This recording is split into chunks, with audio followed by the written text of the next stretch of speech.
Sir, I have one question. Like you just said that by installing the pipes, we can like reduce the cost by 50%. Like it was 4.8 million.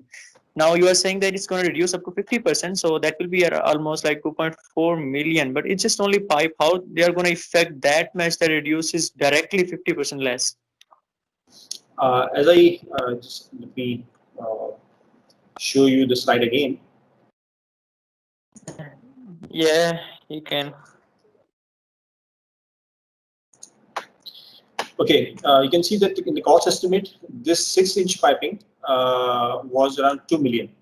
So once Yes, sir. we were able to use already available piping of 6-inch that was with old five water network that was already redundant at our plant. The five water network operates at around 8 kg, you can say, and this network was in service since inception of the plant. But owing to thickness loss over the period of time, this piping was replaced.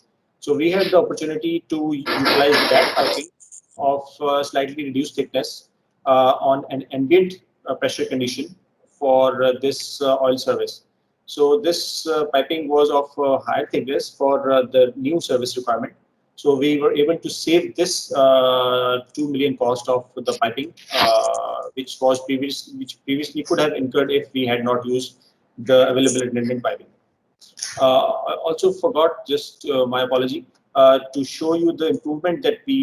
This was the outcome of the project because this project was executed or taken in service in March this year, 2020. So in purple and red color, you can see the quantity of condensate being collected. It is comparison between the condensate quantity between 2017 and 20, so that you can just have an idea.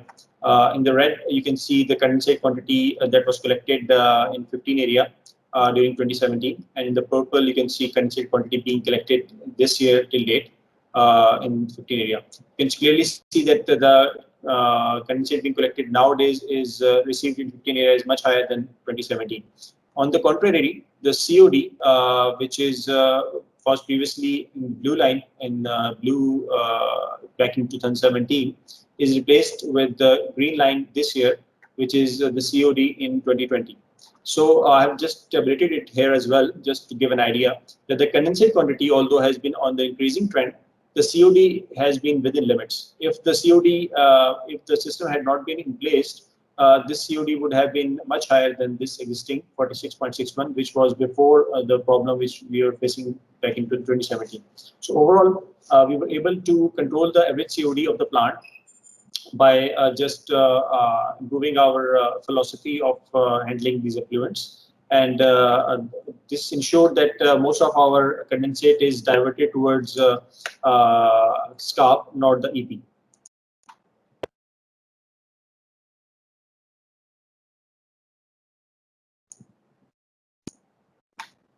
I hope I have answered the question. Yes, sir. Thank you so much, sir. It was a really good answer. So thank you so much, sir, for your service. It was really helpful for us students like who are in the final year or who are like behind us. So now I will like to call Sir Saad Said to share a few words. Sir Saad, can you just come over, please?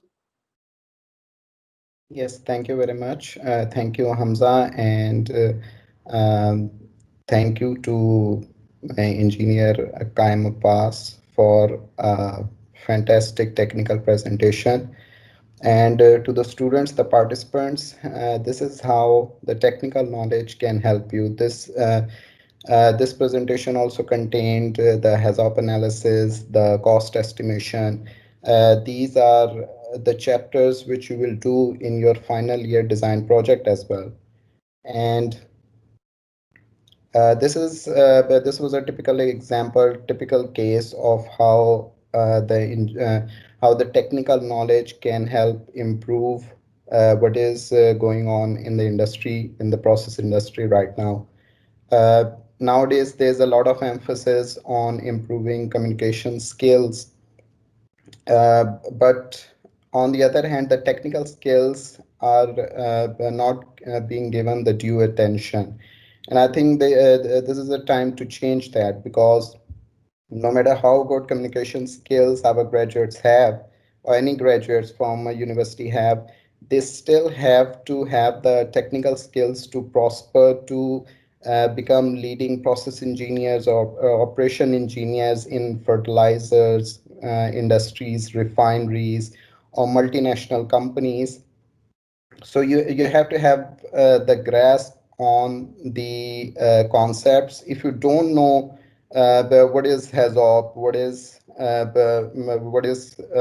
are the basic principles of compressors, of pumps, how will you be able to first analyze the problem and then find the solution for that, like you have just seen in this whole presentation?